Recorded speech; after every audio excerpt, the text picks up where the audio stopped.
I am Serena Blake, 28 years old, and until exactly 5 minutes ago, I was the undisputed top executive chef for Florida's most prestigious luxury yacht catering firm.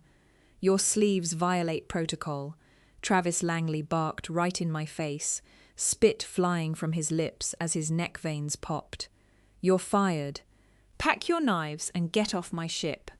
We were exactly 1 hour away from the most critical $500 million investment gala of the decade. The galley was a high-stakes pressure cooker of sizzling wagyu, flaming reductions, and suffocating tension. Yet, the boss's arrogant son had decided to halt the entire service just to inspect uniforms. My chef coat sleeves were rolled up a fraction of an inch to handle an open flame safely.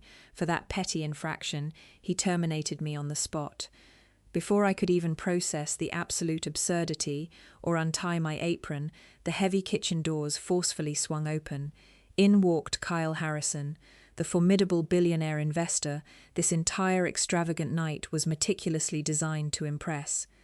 He bypassed the groveling event coordinators and looked directly at me, with high expectations. "Chef, I came down specifically to check on the VIP tasting menu. Is the beluga caviar prep ready to go?" I slowly pulled the pristine white apron over my head, deliberately dropping it onto the stainless steel prep counter.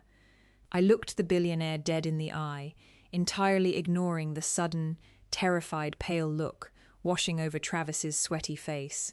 "I deeply apologize, Mr. Harrison, but you'll have to ask someone else. I was just fired over my sleeve length." Kyle froze. He glanced at the discarded apron, then glared at Travis, whose jaw had unhinged in absolute, paralyzing horror. "Fired?" Kyle's voice dropped to a lethal, echoing whisper. "If this operation fires its only elite culinary talent right before a tasting over a sleeve, the management is completely incompetent. This $500 million deal is officially cancelled." Absolute, deafening chaos erupted. Travis began frantically stammering, practically dropping to his knees to beg, while the rest of the paralyzed kitchen staff gasped. I didn't stay to watch his empire crumble. I turned on my heel and walked down the mega-yacht's ramp into the cool night air, my heart pounding with a wild, intoxicating mix of pure shock and ultimate relief. Before we get into the rest of my story, please let me know in the comments what time it is right now and what city you are watching from, so I know just how far my story has reached. The deal collapsed before the gala even started, and the consequences hit the company like a storm. The loss of a $500 million contract wasn't just a financial blow, it was a catastrophic public relations nightmare. In the exclusive world of Florida's luxury yachting, whispers traveled fast. By the time I had driven halfway to my apartment, the industry grapevine was already buzzing with the scandalous news of Kyle walking off the flagship vessel. The catering firm's pristine reputation, carefully cultivated over a decade, was crumbling into the ocean. My dashboard screen illuminated with an incoming call. The caller ID flashed the name Arthur Langley, the company's founder, and Travis's father. I watched the green accept button pulse on the screen. The man who had signed my paychecks and continuously praised my culinary genius was now desperately trying to reach me. I didn't press accept. I let it ring out, the digital trill echoing in the quiet cabin, until it diverted to voicemail. A second call came through immediately, then a third. I calmly reached out, pressed the power button, and tossed the darkened device onto the passenger seat. Stepping into my apartment felt like crossing a threshold into another dimension. The frantic, suffocating energy of the mega-yacht dissipated, replaced by the cool, silent embrace of my own space. I walked straight to my kitchen and began to gather ingredients. There were no tasting menus tonight, no demanding VIPs, just the simple rhythm of cooking for myself. I minced garlic, the sharp scent filling the air, and heated olive oil in a worn cast-iron skillet. Tossing in fresh cherry tomatoes and basil, I let the rhythmic sizzle soothe my frayed nerves. A sharp knock at the front door broke the tranquility. I wiped my hands on a towel and opened it to find my older sister, Paige Blake, standing in the hallway, looking utterly bewildered. She stepped inside, dropping her purse on the console table. "Did you break the internet? Or did the internet break you?" Paige asked, her eyes wide as she followed me back to the stove. "I just saw 3 different industry group chats exploding. People are saying you walked out on the biggest gala." "I was fired," I corrected smoothly, stirring the pasta into the bubbling sauce. "Travis terminated me because my sleeves were rolled up while I was working the open flame, so I left." Paige stared at me, her mouth slightly agape. She grabbed a stool and sat at the island counter. "Over a sleeve, you built their entire culinary program. What is Arthur doing about this?" I shrugged, plating the steaming pasta into 2 ceramic bowls and sliding one toward her. "He called on my drive back." I turned my phone off. It isn't my problem anymore. While we sat in the quiet comfort of my dining room, a very different scene was unfolding back at the marina. According to the messages I had skimmed before powering down, the atmosphere at the company had devolved into sheer panic. The moment Kyle cancelled the deal, the domino effect began. 2 other major corporate partners, spooked by the sudden implosion of the Harrison Gala, immediately called to suspend their upcoming holiday event deposits. The financial hemorrhaging was instantaneous. Down in the galleys, the loyal prep cooks and waitstaff were terrified. Whispers of massive layoffs were spreading like wildfire. Through it all, Travis stubbornly refused to take accountability. My former sous chef had texted me earlier, detailing how the arrogant heir was currently pacing the executive office, aggressively defending his actions.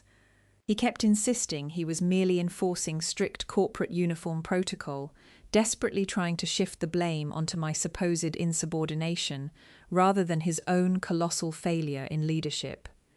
Sitting on my velvet sofa later, holding a glass of red wine, I finally allowed myself to truly process the last 4 years.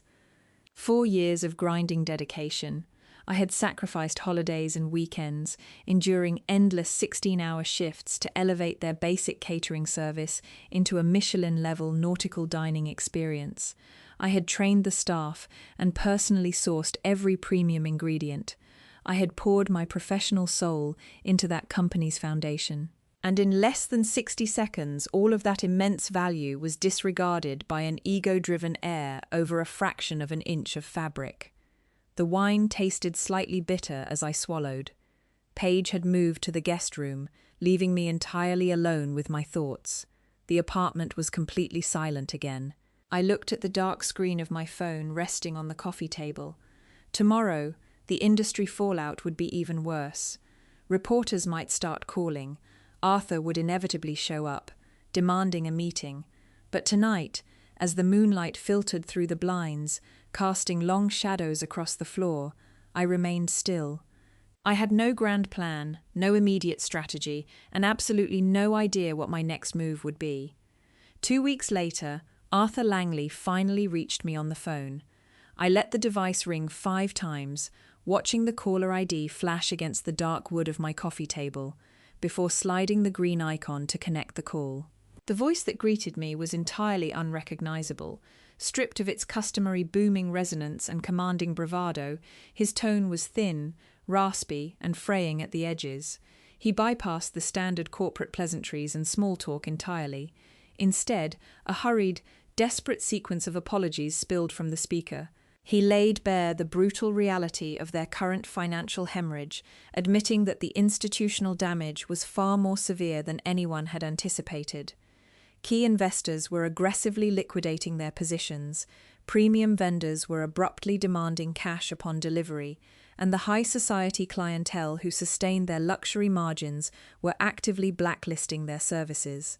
The formidable titan of the maritime hospitality sector was explicitly begging me to return, pleading for me to stabilize the catastrophic freefall his enterprise was currently enduring. I listened without offering a single word of interruption, allowing the heavy gravity of his desperation to fill the silence. When his frantic monologue finally paused for a breath, I didn't offer a polite concession, a comforting reassurance, or any display of residual loyalty. Instead, I calmly opened the leather-bound legal pad resting on my desk. Over the previous 14 days, I had meticulously structured a comprehensive counteroffensive, anticipating this exact moment of capitulation. I articulated my demands with deliberate, unwavering, and clinical clarity. First, I required a sweeping 75% increase in my base compensation, strictly retroactive to the beginning of the current fiscal year. Second, and crucially, I demanded absolute, unmitigated operational autonomy over every culinary division, staffing assignment, and menu architecture across the entire global fleet. There would be zero oversight, review, or interference from any executive personnel.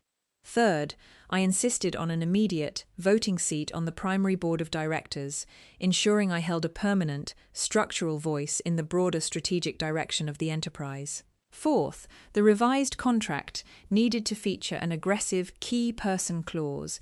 Any future attempt by the company to terminate my employment without legally proven criminal cause would trigger a massive, multi-million-dollar severance package, effectively rendering my position untouchable.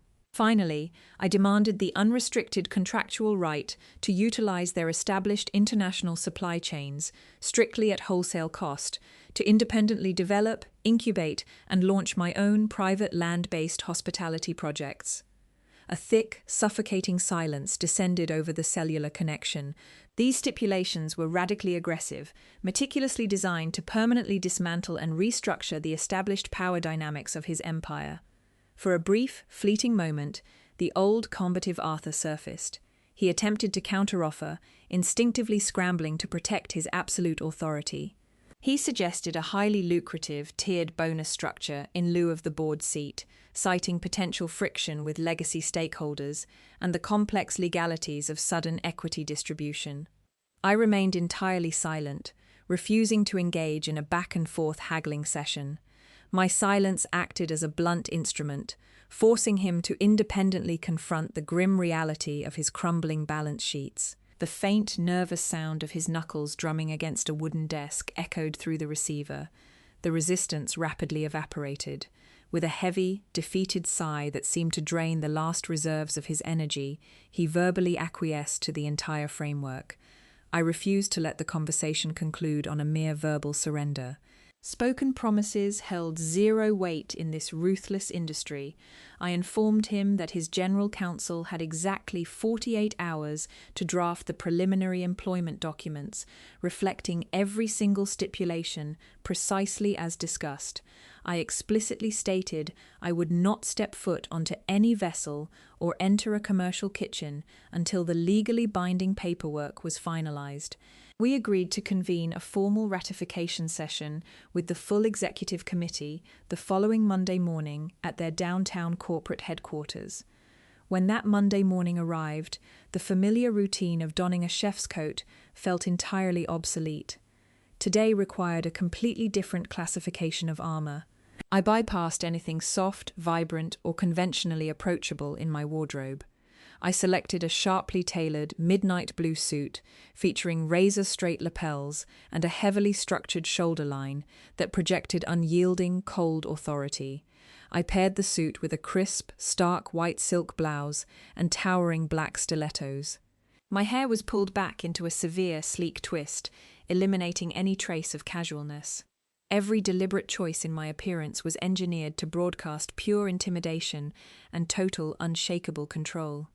I picked up my heavy briefcase, containing the reviewed, heavily annotated contract drafts. Driving into the financial district, my focus narrowed to a singular, sharp point. The heavy glass doors of the towering corporate high-rise parted smoothly as I approached. I navigated the polished marble lobby, ignoring the stunned, wide-eyed stares from former administrative colleagues, and stepped into the private executive elevator. The heavy mahogany double doors of the main boardroom loomed at the very end of the plush corridor. Taking one deep, measured breath to center my pulse, I pushed them open to face the waiting committee. The moment I signed the new contract, everything changed. The power dynamic within the corporate headquarters inverted the second the ink dried on the thick parchment. I bypassed the standard employee entrance and strode directly through the executive double doors, my upgraded security badge now granting unrestricted access to every restricted floor in the building. My first official act of business was overseeing a vital, highly visible spatial restructuring. Travis had been unceremoniously stripped of all his operational oversight and managerial privileges. Peering through the soundproof glass walls of the management suite, I watched him wordlessly packing his personal belongings, framed photos, and luxury desk accessories into a brown cardboard box. His father had relegated him to a low-tier logistics compliance role, stationed entirely off-site at a dreary suburban supply warehouse far away from the flagship vessels. The kitchen staff, previously walking on eggshells under his volatile, micromanaging reign, now moved with a focused, liberated energy. My authority was absolute, unchallenged, and codified in ironclad legal terms. With the daily yacht operations humming efficiently under the supervision of my newly appointed senior sous chefs, I pivoted aggressively to exploit the private development clause I had secured. I requisitioned a spacious, sunlit corner office on the top floor and completely transformed it into a dedicated research lab. To manage the immense administrative load of this ambitious endeavour, I recruited Leah Bennett. Leah was a brilliant, fiercely organised logistics prodigy I had strategically poached from a rival hospitality tech firm. She possessed an unparalleled talent for sourcing obscure global materials, navigating supply chain bottlenecks, and managing complex patent applications. Within 48 hours of joining the team, Leah had fully mapped out our product development timeline on a massive whiteboard, outlining the dual corporate structure of our new enterprise, the flagship Adaptive Chef uniform line, and a broader operational consulting framework titled Flexible Catering Solutions. The core engineering philosophy behind the adaptive apparel concept was born directly from sheer, undeniable necessity. High-end commercial kitchens are inherently dangerous environments, requiring intense heat management, rapid physical mobility, and absolute precision. Simultaneously, corporate hospitality mandates rigid, flawless aesthetic protocols for guest-facing interactions. I meticulously explained my vision to Leah over a large table scattered with various fabric swatches and technical drawings. We needed specialized garments that could instantly transition between these two extremes without ever compromising safety or professionalism. A traditional chef's coat was merely a static barrier. We were going to engineer a dynamic, reactive tool. Our primary design focus centered entirely on an innovative, transformative sleeve mechanism. It required a hidden, highly heat-resistant magnetic locking system embedded within the fabric folds. In the blistering heat of an open grill, the heavy fabric needed to secure firmly above the elbow to prevent severe fire hazards and maintain hygiene. Yet the exact moment a chef stepped out into a luxurious dining room to present a delicate dish to a VIP client, a single, practiced downward flick of the wrist would release the internal magnets, instantly dropping the sleeves into a crisp, perfectly tailored full-length cuff that easily met the strictest boardroom dress codes. The rigorous research and development phase entirely consumed our afternoons and late evenings. Leah aggressively contacted advanced textile manufacturers across Europe and Japan, hunting endlessly for the exact proprietary blend of moisture-wicking, breathable, and highly flame-retardant synthetic fibers. We brutally rejected dozens of initial prototype shipments. The provided materials were either far too stiff, actively hindering precise, rapid knife work, or dangerously flimsy, failing our basic, in-house burn tests. Finally, a specialized athletic wear factory based in Milan delivered a carbon-infused polymer blend that offered exceptional structural integrity while feeling remarkably lightweight against the skin. For the next solid week, my polished office floor was littered with discarded sewing patterns, heavy spools of industrial-strength thread, and hundreds of tiny neodymium magnets.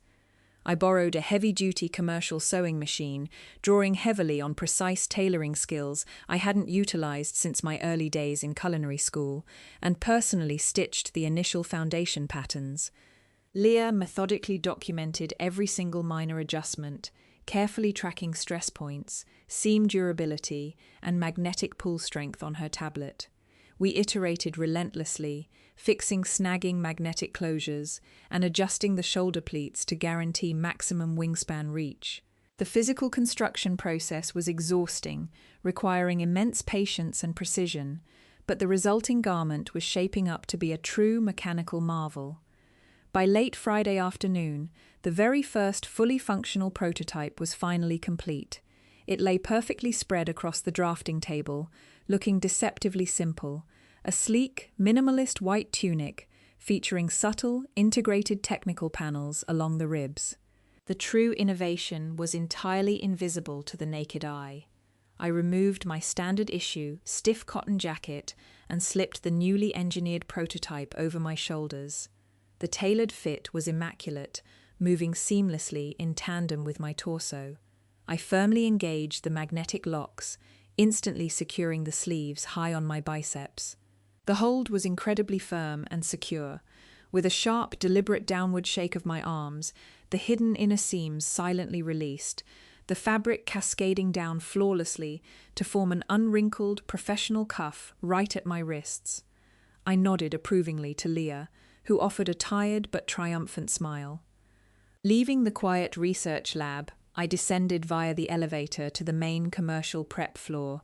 I didn't make a loud, disruptive announcement.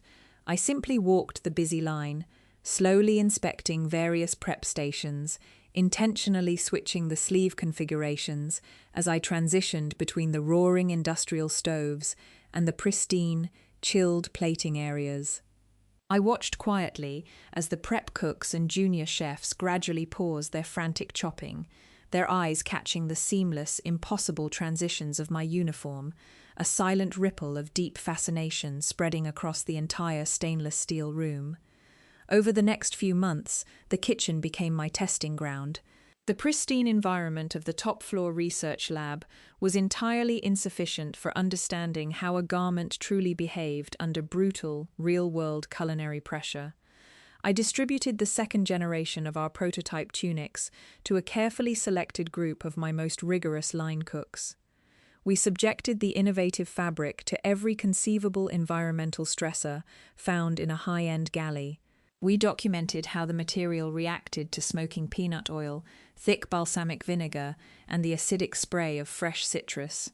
The specialized textile treated these hazards beautifully, allowing dark liquids to bead up and roll off the surface without leaving a permanent stain. However, the true focus remained on refining the mechanics of the adjustable sleeves. During intense dinner rushes, the magnetic locks needed to endure constant, rapid movement without accidentally disengaging. I spent countless hours observing the staff, noting exactly where the fabric pulled across their shoulders when they reached for high shelves. Based on these observations, Leah and I integrated high-stretch gussets under the arms and a ventilated mesh panel along the spine to regulate body temperature during grueling shifts. To ensure the data was comprehensive, I actively solicited unfiltered feedback from both the back-of-house crew and the client-facing event staff. Marcus Vance, my lead sourcier, was initially skeptical of the modern design, preferring his traditional heavy cotton jacket. After wearing our modified garment for 3 consecutive prep shifts, he pulled me aside near the walk-in cooler. He admitted the breathability drastically reduced fatigue, and the quick-release sleeves allowed him to plate delicate microgreens without dragging fabric through sauces. Meanwhile, Elena Rostova, the director of front-of-house operations, evaluated the uniforms purely from a luxury aesthetic standpoint. She closely analyzed how the crisp collars and streamlined silhouettes looked under the warm amber lighting of the dining room. Her critique led us to taper the waistline slightly and stiffen the collar interlining, ensuring the garments maintained an impeccably sharp appearance even after hours of rigorous physical labor behind the swinging doors. Seeking a definitive, large-scale stress test, I organized an exclusive focus group aboard the Azure Horizon, a mid-sized luxury yacht, during a corporate luncheon. I outfitted the entire 15-person catering crew in the latest iteration of the adaptive wear. It was a highly orchestrated experiment. I stood discreetly near the galley entrance, tracking the precise moments the staff transitioned from the chaotic, high-heat plating zone into the tranquil, air-conditioned dining cabin. It was mesmerizing to watch the synchronized physical shift. As a server or chef crossed the threshold, a subtle, practiced flick of their wrists seamlessly dropped the protective, rolled-up sleeves into elegant formal cuffs. The corporate guests remained entirely oblivious to the technical marvel happening right in front of them, noticing only the immaculate professionalism of the crew. The data collected from that single afternoon proved conclusively that our hybrid concept was an operational game-changer. Managing this entrepreneurial venture while executing my duties as the head of the maritime catering operation required a grueling schedule. My mornings began at dawn, huddled over spreadsheets and technical manufacturing packs, with Leah finalizing supply chain logistics and negotiating bulk fabric rates with overseas vendors. By late afternoon, I seamlessly transitioned back into my role as executive chef, reviewing seasonal menu changes, managing food costs, and orchestrating flawless dining experiences for demanding billionaires. The dual workload was physically exhausting and mentally taxing, pushing my stamina to its absolute limits. Yet, the deep, undeniable satisfaction of building something entirely my own provided an endless reservoir of adrenaline. I was no longer just an employee generating wealth for an established empire. I was actively constructing the foundation of my own. Inevitably, my expanding footprint within the company led to occasional, brief intersections with Travis. His demotion to the suburban warehouse meant he was responsible for managing our bulk dry goods transfers. Occasionally, he would personally deliver a delayed shipment to the marina docks, seemingly using the mundane task as an excuse to monitor my rising influence. During these encounters, he would hover near the loading ramps, making passive-aggressive remarks about my new office or the distraction of my side project. I refused to grant him the satisfaction of an emotional reaction. I maintained a strict, impenetrable professional distance, addressing him only regarding specific inventory discrepancies on his manifests. Stripped of executive power and unable to provoke me, his attempts at intimidation felt remarkably hollow and pathetic. I simply signed his delivery clipboards, turned my back, and walked away. As autumn approached, the exhaustive cycle of endless tweaking, testing, and revising finally reached its natural conclusion. Leah and I sat in our lab late one Thursday evening, staring at the final pre-production sample hanging on the mannequin. Every seam was reinforced, the magnetic closures were perfectly calibrated, and the proprietary fabric blend felt incredibly luxurious yet indestructible. We had finalized the official tech packs, secured the necessary utility patents, and authorized the factory in Milan to begin the first major production run of the flexible catering solutions line. The meticulous groundwork was definitively laid, and we were fully prepared to introduce our creation to the broader market. 6 months after my return, I called for a company-wide meeting on the main yacht. The grand ballroom of the flagship vessel had been completely reconfigured to accommodate the scale of this highly anticipated presentation. Row upon row of plush seating faced a raised, brightly illuminated stage, flanked by 2 massive digital projection screens. The exclusive guest list extended far beyond our internal corporate staff. Leah had strategically invited prominent maritime hospitality executives, elite purchasing directors, and several highly influential culinary lifestyle journalists. I stood quietly behind the heavy velvet curtain, listening to the low, anticipatory murmur of over 300 attendees slowly settling into their seats. The ambient lighting gradually dimmed, signaling the formal beginning of the program, and a respectful hush immediately fell over the expansive room. Walking out directly into the intense glare of the dual spotlights, I felt a profound, unshakable sense of grounded authority. I carried absolutely no notes. I wore the crisp, pristine white flagship model of our newly finalized garment, the sleeves secured tightly above my elbows. I formally welcomed the crowd and announced the official launch of our independent subsidiary, Flexible Catering Solutions. The digital screens behind me instantly illuminated with our sleek, modern logo. I began the keynote by systematically outlining the structural flaws of modern high-end hospitality apparel, detailing how rigid standards had completely failed to evolve alongside the hyperdynamic reality of modern gastronomy. I highlighted the historic, frustrating disconnect between back-of-house utilitarian safety and front-of-house luxury elegance. Meaningful innovation rarely stems from absolute comfort, I told the captivated audience, my voice projecting clearly and evenly through the wireless lapel microphone. It is almost always born from a singular moment of intense friction. Many of you in this room are acutely aware that my personal journey toward designing this specific product line was catalyzed by a deeply frustrating, career-altering conflict over a strict uniform compliance protocol. I deliberately kept my tone entirely analytical and professional, stripping away any trace of vindictiveness or lingering personal grievance.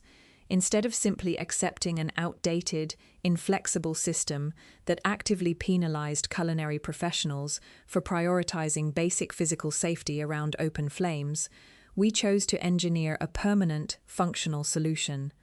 We realized that dedicated chefs should never have to compromise between protecting their arms from severe grease fires and meeting the immaculate, uncompromising aesthetic expectations of our billionaire clientele.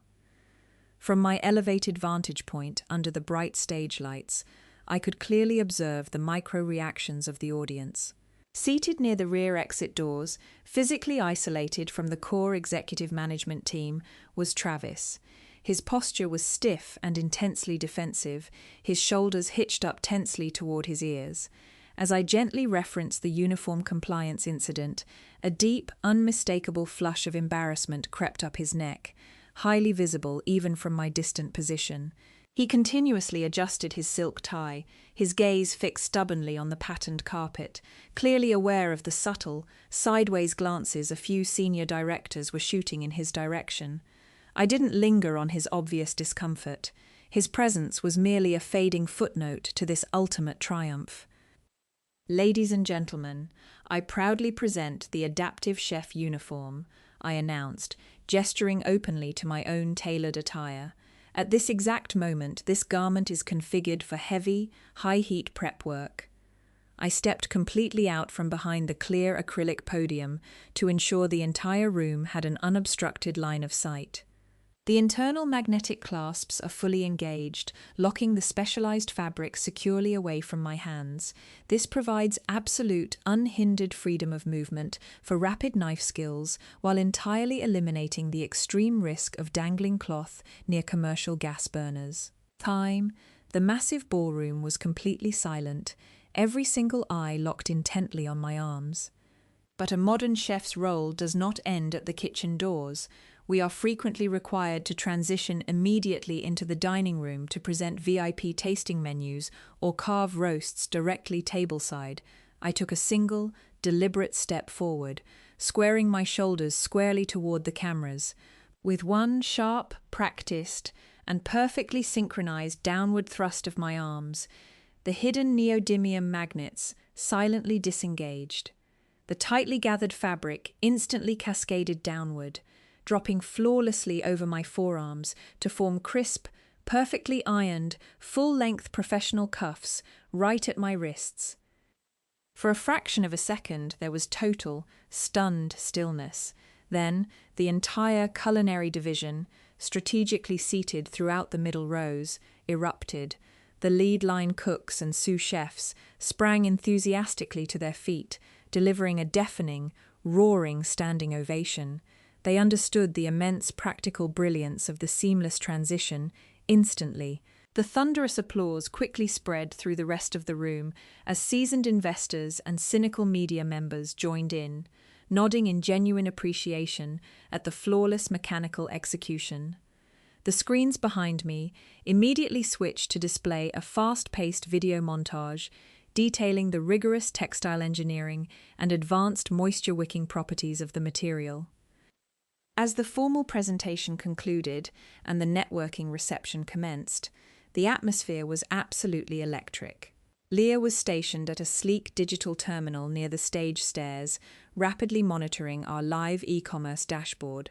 Within the first 45 minutes of the public launch, the incoming metrics utterly destroyed our most optimistic financial projections. Representatives from 3 different international luxury hotel conglomerates approached me directly, eagerly requesting immediate bulk wholesale contracts to outfit their flagship properties. The entire initial batch of inventory we had stockpiled sold out on premium pre-order before the event even officially finished. The vision had materialized flawlessly, transforming a moment of petty injustice into a highly lucrative empire. The success came faster than anyone expected. The revenue generated by the apparel subsidiary completely overshadowed our traditional maritime operations within the very first financial quarter. While the legacy yacht division struggled with fluctuating seasonal tourist bookings, unexpected vessel maintenance costs, and rising fuel surcharges, Leah and I were aggressively managing a rapidly expanding global logistics network. We established massive distribution hubs in Western Europe and Southeast Asia just to keep pace with the overwhelming daily order volume. By the end of month 4, the profit margins from the specialized gear sales were single-handedly subsidizing the parent company's entire executive payroll. The once mighty luxury dining fleet, previously the crown jewel of the Florida coastline, was rapidly becoming a secondary asset. It was reduced to a mere historical footnote attached to a booming hospitality technology enterprise. Every single boardroom conversation now revolved around manufacturing quotas rather than menu designs. The financial reliance had fundamentally shifted. The corporation no longer sustained my career. My patents sustained their solvency, preventing them from filing for bankruptcy during the off-season. This drastic power inversion effectively neutralized any remaining influence Travis possessed within the organization. His forced exile to the suburban supply warehouse was initially framed by his father as a temporary disciplinary measure, but it quickly morphed into permanent, undeniable irrelevance. He attempted to assert dominance by attending the third quarter Executive Strategy Summit, confidently taking his old designated seat at the mahogany table. He was instantly met with total bewilderment. He discovered that the entire morning agenda was strictly dedicated to patent enforcement, international textile tariffs, and dynamic e-commerce scaling. He sat in agonizing silence for 2 solid hours, utterly incapable of contributing a single intelligent thought to the complex logistical discussions. His suggestions regarding menu alterations were swiftly dismissed as off-topic. Shortly after that humiliating meeting, his administrative system access to the primary corporate servers was quietly downgraded to read-only. He was completely erased from the operational hierarchy, without a single shouting match or dramatic confrontation, fading into the dusty background of a company that had entirely outgrown his limited capabilities. Arthur observed this rapid structural transformation with growing, palpable dread. The veteran CEO was fiercely accustomed to holding absolute, unquestioned leverage over every subordinate, but he now found himself legally trapped by the very employment contract he had desperately authorized. During our mandatory bi-weekly financial briefings, his customary booming tone shifted from patronizing approval to barely concealed panic. He stared at the spreadsheets, realizing that the core market valuation of his legacy business was now dangerously concentrated entirely within my privately held intellectual property. He began floating subtle, manipulative proposals to merge the subsidiaries' accounting departments with the main corporate ledger, desperately attempting to absorb my brand back into his central command structure. I bluntly blocked every single administrative maneuver, citing the ironclad autonomy clauses we had previously ratified. The unspoken tension in the executive suite grew thick, toxic, and suffocating. I had absolutely no intention of allowing my thriving, modern venture to remain permanently tethered to an aging, inefficient catering firm. I requested a private, closed-door session with Arthur, bringing my legal counsel and Leah to present a brutally comprehensive restructuring plan. I formally proposed a complete corporate spin-off. I would personally purchase the remaining equity of the apparel and consulting divisions, permanently severing all administrative and financial ties with his nautical fleet. In exchange, I offered a substantial, one-time cash buyout that would instantly clear his lingering corporate debts and artificially stabilize his core maritime business for the next decade. Arthur initially balked, his pride visibly wounded by the sheer audacity of a former chef dictating the aggressive dismantling of his corporate umbrella. He paced the length of his office, his face flushed with anger as he threatened complex litigation. However, his legal team quickly reminded him that the alternative was a protracted, destructive legal battle where I could simply trigger my untouchable exit clauses, instantly collapsing the only profitable wing of his sinking organization. Cornered by the brutal, undeniable financial math, he reluctantly signed the divestment agreement, formally relinquishing all control over my life's work. To seamlessly execute a corporate buyout of that massive magnitude and immediately scale for aggressive international retail, I required a substantial influx of independent capital. I didn't bother approaching traditional risk-averse banking institutions. I needed an investor who deeply understood the volatile, high-stakes nature of the hospitality sector. I arranged a private, high-level meeting at an exclusive downtown steakhouse, reserving a secluded corner booth away from prying eyes. Exactly on time, Kyle walked through the heavy glass doors. The formidable billionaire hadn't forgotten the defiant chef who dropped her apron and walked off his mega-yacht all those months ago. He slid into the curved leather booth, ordered a black coffee, and meticulously reviewed the printed financial projections I laid across the table. He didn't ask a single question about the yachts or the Langley family's current status. He was entirely focused on the aggressive market capture metrics of the new uniform line and the highly scalable potential of the consulting framework. Kyle recognized the exact same ruthless, uncompromising drive in me that he possessed himself. Before his coffee even cooled, he pulled a heavy platinum pen from his tailored inside pocket and signed the term sheet, providing the financial firepower to officially launch my fully independent empire. 1 year after that day on the yacht, I made my final move. The legal finalization of our massive corporate divorce took place in a pristine, sun-drenched boardroom on the 50th floor of my own newly leased downtown headquarters. The sheer scale of the space was a stark, intentional contrast to the cramped, windowless galley offices I had occupied for the past 4 years. I sat calmly at the head of a massive slab of polished marble, watching Arthur slowly review the immense stack of binding separation agreements. The intricate financial terms I had dictated, fiercely backed by Kyle's aggressive legal team, were absolute and uncompromising. His legacy maritime group was legally forced to surrender all operational leverage, retaining a purely symbolic, non-voting 5% minority stake in my highly lucrative ventures. It was a microscopic financial umbilical cord, providing his struggling firm with just enough annual dividend yield to avoid immediate bankruptcy during the notoriously slow winter tourist seasons.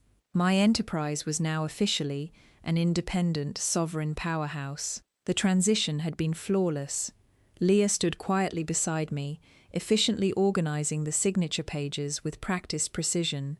We had successfully migrated every single server, patent file, manufacturing contact, and logistical contract out of his facility over the previous weekend. We left absolutely no digital or physical trace of our presence behind, finalizing the total extraction of my intellectual property from his sinking ship. Before picking up the heavy titanium pen to sign away his remaining control, Arthur paused. His posture sagged noticeably under the crushing weight of total defeat. In a desperate, last-ditch bid for relevance, he slid a secondary, entirely unprompted document across the cold marble table. It was a formal, heavily vetted employment contract, offering me the position of Global Chief Executive Officer of his entire nautical hospitality empire. He was essentially begging me to take the absolute highest seat in the kingdom he had spent 40 years ruthlessly building. Standing rigidly in the far corner of the room, Travis looked physically nauseated. The horrifying prospect of me becoming his permanent, undisputed superior had finally shattered the last remaining fragments of his arrogant ego. His customary tailored suits now looked slightly too large for his shrinking frame, his overall demeanor reduced to that of a hollow, entirely irrelevant spectator. "We need your vision to lead the main company into the next decade," Arthur pleaded openly, his voice completely stripped of its former booming authority. He promised unlimited resources and total fleet control if I would just return to stabilize his core business. I did not even bother to open the luxurious leather-bound folder. I gently pushed it back across the table, maintaining a steady, utterly emotionless gaze. I politely but firmly informed him that managing an archaic, inefficient fleet of party vessels was no longer aligned with my global strategic trajectory. I demanded he sign the original divestment papers immediately. With visibly trembling hands, he finally complied, sealing the definitive end of our professional entanglement. With the tedious legal severing finally complete, and the ink officially dry, I immediately channeled a massive portion of my newly acquired liquid capital into the second, deeply personal phase of my master plan. I proudly launched the Culinary Vanguard Foundation, a heavily endowed non-profit organization specifically designed to dismantle the toxic, abusive power dynamics prevalent throughout the high-end service industry. I vividly remembered the terrifying, paralyzing vulnerability of being abruptly terminated on that dock over a petty, ego-driven technicality. The foundation functioned as an aggressive legal and financial shield for back-of-house staff, servers, and junior line cooks who faced unjust dismissal, chronic wage theft, or hostile working environments. I personally reviewed the first dozen case files, ensuring our legal strike team targeted the most notorious offenders in the local dining scene. We provided elite, fully retained employment attorneys to actively litigate wrongful termination suits against tyrannical restaurant owners and abusive management teams. Furthermore, the fund offered substantial, immediate bridge grants to displaced workers, ensuring they could comfortably pay their rent and feed their families while actively seeking healthier, respectful employment. It was not merely a passive charity. It was a highly weaponized accountability mechanism designed to force a massive, permanent cultural shift across the global hospitality sector. Free from the suffocating bureaucracy of the maritime firm, I directed all my remaining energy into aggressively scaling my own name. The Serena Blake brand rapidly evolved far beyond adaptive apparel. My newly formed consulting agency began actively redesigning the operational flow, kitchen ergonomics, and executive management structures for elite, multi-Michelin-starred properties spanning from Tokyo to Paris. Major culinary academies started incorporating our proprietary workflow models into their senior curriculum, teaching the next generation of cooks how to advocate for their own physical safety. I spent my days conceptualizing radically efficient prep stations and architecting cutting-edge safety protocols that prioritized human well-being over rigid, outdated traditions. The industry began looking to my firm to set the definitive standard for modern culinary operations.